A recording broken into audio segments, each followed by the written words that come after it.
Hi everyone, my name is Marc Bates. I'm a metabolic health coach, and this is one of my question and answer series videos. Okay, today's topic is the limits of cooking, specifically about lectins, but it covers a lot of other plant items. How lectins persist even in traditional preparation. So here was the question. Some experts argue that anti-nutrients like lectins are only a problem in raw or poorly prepared foods, and that traditional cooking methods mitigate their effects. Based on your clinical experience and the current research, how valid is this claim? Can cooking truly neutralize the metabolic impacts of lectins, or do problems persist even with proper preparation? It's a great question. It's a critical one, too, because it speaks directly to the assumptions baked into public health messaging. While traditional cooking methods, things like soaking, sprouting, fermenting, and pressure cooking, can reduce the lectin content in some plant foods, they do not fully neutralize their metabolic effects, especially for sensitive individuals. Here's what the current evidence and clinical experience suggest. 1. Partial reduction does not equal complete neutralization. Cooking methods can reduce lectins by up to 90 to 95%. That's virtually all, but not all, especially in beans and legumes, but not eliminate them entirely. For example, pressure cooking significantly reduces lectins in kidney beans. Yes. Soaking and boiling can help, but are not foolproof. Also, you've got to do them properly. Most people don't soak the beans, specifically, in any of the beans you typically cook, baked beans, navy beans, anything like that, right? Most people don't soak them long enough. They don't drain the water and soak again. You got to do this at least overnight at minimum, but more in reality, you got to do it like 24 hours or more. Replace the water once or twice during that soak cycle, right? Because the lectins go into the water. If you don't get rid of the water, you're not getting rid of the lectins. Okay? And boiling, yeah, you boil and you bake the beans to death, and that it will help. But some people don't like their beans being that mushy. And I'm sorry. And think about all the other vegetables, right? The traditional method is essentially to cook the food to death. That's how you got the poisons out of them. Okay? These kind of work, but they're not foolproof. But keep in mind, wheat germ agglutinin, which is the one that we see the most of, simply because it's in wheat, right? WGA, it's one you hear me talk a whole bunch in these lectin videos. It's one of the most biologically active lectins, and it's highly resistant to heat and digestion, and survives standard baking and boiling, no matter what you do to it. Okay? So you gotta be careful. One of the worst ones is the one that survives cooking the most. But and here's the kicker: even a small amount of residual WGA can bind insulin receptors or disrupt gut-tight junctions in sensitive individuals. Right? There's there's no such thing as a small amount of poison, especially poison that builds up in your system, dose after dose after dose. Okay? Keep that in mind. Okay, resilience of specific lectins. WGA, photohemagglutinin, and certain lectins in nightshades, like tomatoes and potatoes, retain activity even after cooking. Right? Oh, I cook my tomatoes. Tomato sauce. I like my potatoes baked. Yeah, but it doesn't get rid of all the lectins. And that's why they're so. It's such a problem. These lectins bind with high affinity to glycoproteins or gut epithelium and immune cells, initiating inflammatory or autoimmune cascades. Clinical implication: individuals with compromised gut integrity from SIBO, mold, antibiotic use, or genetic predispositions may react even to properly cooked foods. Cooking the foods doesn't eliminate it all, right? The only way to eliminate it is don't eat it. Okay, biological amplifications in sensitive systems. As I mentioned in earlier responses, lectins function like a match in an already inflamed or dysregulated system. A trace exposure may cause disproportionate effects when the gut is permeable, mitochondria are stressed, or insulin receptors are desensitized. This nonlinear sensitivity means that even residual lectins from cooked foods can reignite a stalled metabolic recovery. Okay, I'm in my 60s. When I was growing up, no one I knew had a peanut allergy.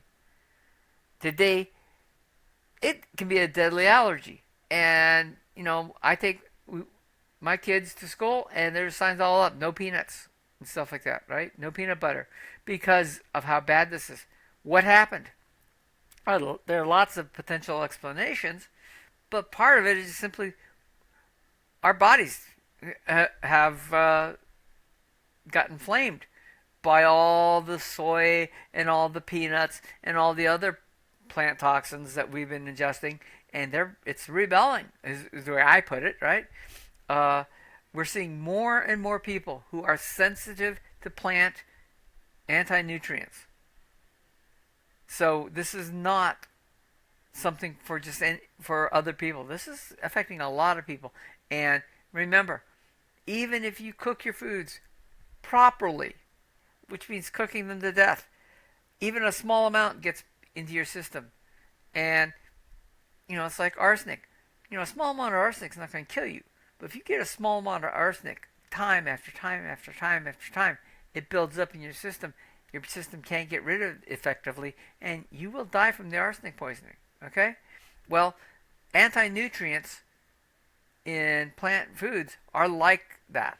I'm not saying they're arsenic, please don't misquote me on that, but they are very hard to get rid of, and they can build up over time. If you are eating predominantly plant-based foods, you're getting a ton of them. Even if you're cooking the foods properly, you're getting a ton of them.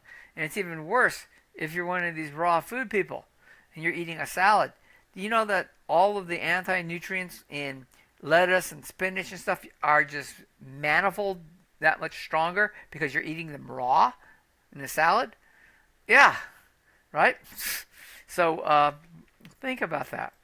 Okay, 4. Clinical evidence. Elimination trumps preparation. Studies and practitioner observations by well-known doctors like Dr. Georgia E., Dr. Paul Mason, Dr. Ted Naiman, right? And I've got more, but these are the big ones I follow. Consistently show that patients with autoimmune disease, irritable bowel, resistant weight gain, or stubborn insulin resistance often only improve when all lectin-containing foods are eliminated, not merely cooked better. A carnivore or lion style, which is a very limited type of carnivore, elimination diet brings about symptom resolution that would not occur on a plant-based, even a well-prepared plant-based diet. Okay? Keep that in mind. Your body, right? If you were to feed yourself a species-appropriate diet, an optimal diet, it's a very limited diet. And you would be very healthy from that diet. Are you going to allow just a few ounces of flesh in your mouth control your health? And trust me, nothing tastes better than a prime rib or a porterhouse steak cooked perfectly and served. Just my personal preference. Really great stuff. Okay. Public health messaging lags behind biochemistry. Nutrition authorities often repeat that cooking solves the lectin problem, but this is based on outdated assumptions. Lectins are only gastrointestinal irritants, ignoring their hormonal and immunological effects. That everyone responds the same way to small doses. That's not the case. That food preparation can replace individualized biology-based approaches. And just think about it. and the way most people get these lectin foods, right? Think about it. Potatoes. Well, you get them, what? French fries? Cooked in seed oil, in vegetable oils, which are bad for you, and infusing all that bad fat into the French fries, right? Tomato sauces and sliced tomatoes, canned. So that means they're processed. And who knows what else went into it, right? Wheat products, baked into breads, crackers, cookies, cakes, everything else, highly processed, includes lots of sugar, includes all kinds of other things, and designed specifically to make you addicted, right? Food preparation doesn't help; it hurts you. Okay, your best bet is to buy the food so that you recognize exactly what it is, right? When you buy a ribeye, you know exactly what that is. When you cook it, and then you cook it perfectly, and you serve it to yourself, you know what went into your body, how it was prepared, right? That's the best type of food you can eat. It really is. And ribeyes taste great. I love ribeyes. Okay? All right. Summary. The claim that cooking helps is overstated, right? Cooking that neutralizes lectins is not the truth, because some remain. Cooking reduces lectins, and that's true. But in sensitive individuals, even trace amounts, especially of WGA and nightshade lectins, can perpetuate metabolic, immune, or neurological dysfunction. The bottom line, proper cooking is helpful, but it's not a license to ignore the deeper bioactivity of lectins. In clinical practice, it's the elimination, not the preparation, that proves decisive for recovery in those with lectin sensitivity. All right?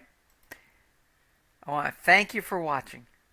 And if you have any questions, leave a comment. If you have any, and if you could, please like, subscribe, click the button if you want to be notified. Share this video with anyone who thinks that eating tomatoes and potatoes and bread is good for them. And thank you so much.